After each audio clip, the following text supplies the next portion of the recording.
La France pour conseiller les territoires sur les risques climatiques. Et vous allez nous aider à comprendre un peu les conséquences de cette sécheresse qu'on vit actuellement. On a appris par exemple lundi que le mois de juillet a été le plus sec jamais enregistré en France. Comment on l'explique ? Eh bien, on l'explique par le fait qu'on est en train de basculer dans quelque chose d'assez nouveau. C'est-à-dire qu'on a déjà eu un mois de juillet aussi sec en 1961. C'est-à-dire qu'on a vraiment des données depuis 1959 où Météo France nous fournit des données assez fixes qui nous permettent de voir un petit peu le temps évoluer. Mais par contre, là, sur ces 30 dernières années, effectivement, on n'a jamais eu plus de 80% de déficit de pluie sur un mois de juillet. C'est-à-dire qu'il n'a absolument pas plu. Mais donc ce mois de juillet ressemble beaucoup au mois de juillet 2020 qui en avait fait une année historique de sécheresse. Mais le mois de juin ressemble lui au mois de juin 2019 qui avait été historiquement chaud avec une canicule extrême. On l'a encore vécu cette année. Donc ça se répète, ça se rapproche. C'est-à-dire qu'il y avait des épisodes secs et chauds. Mais là, il se condense, si je comprends. C'est ça, c'est-à-dire qu'on a vraiment en fait une somme de paramètres aggravants, de signaux faibles qui arrivaient et qui, chaque année depuis 2017, nous faisaient plonger dans une année historique de sécheresse. Même l'année dernière, qui a été une année pluvieuse et froide, si vous prenez un peu plus de recul et de hauteur et que vous regardez toute l'Europe subissait des feux historiquement incontrôlables, avec des températures extrêmes en Sicile, en Espagne, alors que la France, elle, était sous l'effet d'une goutte froide, c'est-à-dire c'est vraiment ce temps froid et pluvieux. Donc on avait un peu le sentiment que finalement on était passé au-delà de la question des sécheresses, mais cette goutte froide a aussi amené la catastrophe des inondations de l'Allemagne et de la Belgique. C'est l'autre revers de la médaille. Donc vous voyez qu'en fin de compte, cette année, ce qui est très spécifique, c'est qu'on a tous les paramètres en présence. On a 3 canicules, on a des sécheresses qui s'additionnent, on n'a pas eu de pluie pendant tout l'hiver. Donc vous voyez, c'est vraiment cette somme-là. Certains peuvent être quand même surpris parce qu'il y a quelques mois, dans les mêmes régions, on avait des pluies diluviennes. Et aujourd'hui, c'est extrêmement sec, on parle de sécheresse. Comment ça se fait ? Alors, en fait, quand on a eu quelques pluies qui sont arrivées, qui ont traversé avec beaucoup d'orages toute la France, c'était dans une période où il était déjà trop tard pour remplir les nappes phréatiques. La période qui est vraiment on va dire de janvier jusqu'à mars, avril, où on n'a quasiment pas eu une goutte de pluie. Donc on savait que l'année serait historique.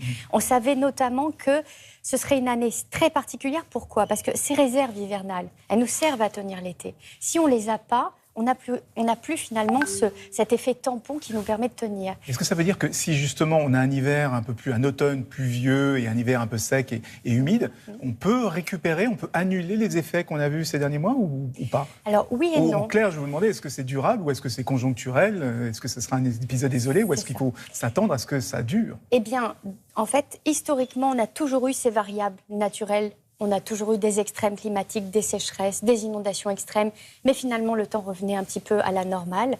Là, on a vraiment une tendance nouvelle, donc on va vers des étés plus chauds, plus secs, des températures anormales. On est sur le mois de juillet le plus chaud jamais enregistré, mais de la même manière, depuis le mois de janvier, on additionne les records de température.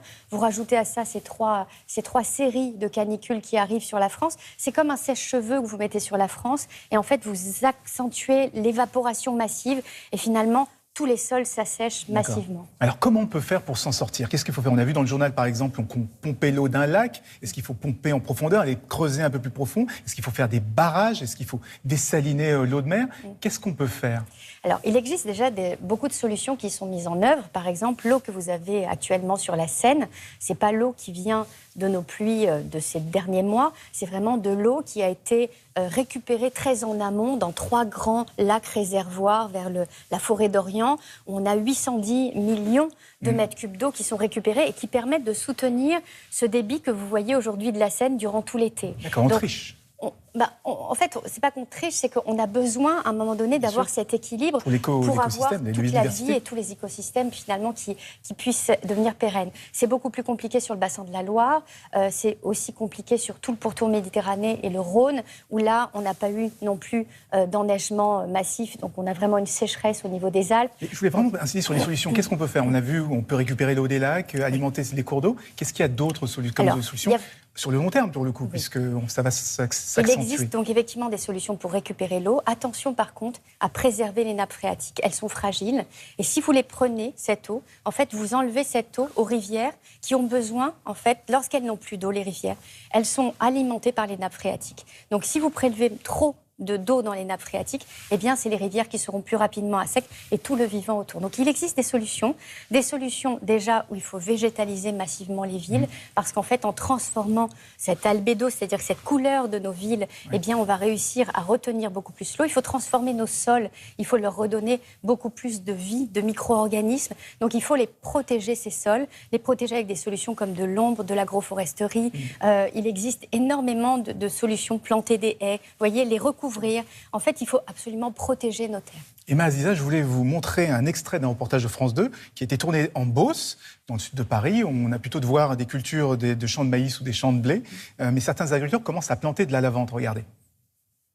Des sécheresses printanières à répétition, un déficit de pluie récurrent, des sols qui s'appauvrissent, poussent les céréaliers beaucerons à s'orienter vers de nouvelles cultures. Ces grandes plaines bleues en témoignent. Le lavandin prend racine sur ces terres céréalières. On rappelle que 45% de l'eau est consommée par l'agriculture. Qu'est-ce que ça veut dire? Qu'il va falloir aussi changer la façon de planter, ce que l'on récolte? Eh bien, ça veut dire qu'il faut se poser des questions. Parce que lorsqu'on a beaucoup moins d'eau et si on a ces étés tels que l'on a aujourd'hui qui se répètent dans les années à venir, il va falloir essayer de réfléchir à une nouvelle forme d'agriculture. Est-ce que le maïs, qui est un graminé tropical, qui a besoin énormément d'eau en surface, irriguée en permanence, principalement jusqu'au 15 août, est-ce qu'on peut se permettre de continuer dans les années à venir? Sauf qu'en fait, on est tellement interdépendant de ce maïs parce qu'il y a bien sûr cette alimentation pour le bétail, mais ce maïs sert aussi pour la papeterie, il sert pour les cosmétiques. Donc en fin de compte, c'est tout un tas de filières qui sont totalement reliées à des systèmes qui ne peuvent plus tenir sous l'ère du changement climatique. Donc on comprend bien que justement ces changements impliquent pour nous autres beaucoup de changements, beaucoup de transformations, aussi bien de l'agriculture que de la façon même de gérer les villes. Et vous avez parlé de les végétaliser, parce qu'on est parti pour durer. Merci beaucoup, Emma Aziza. Merci. Merci. Alors, il est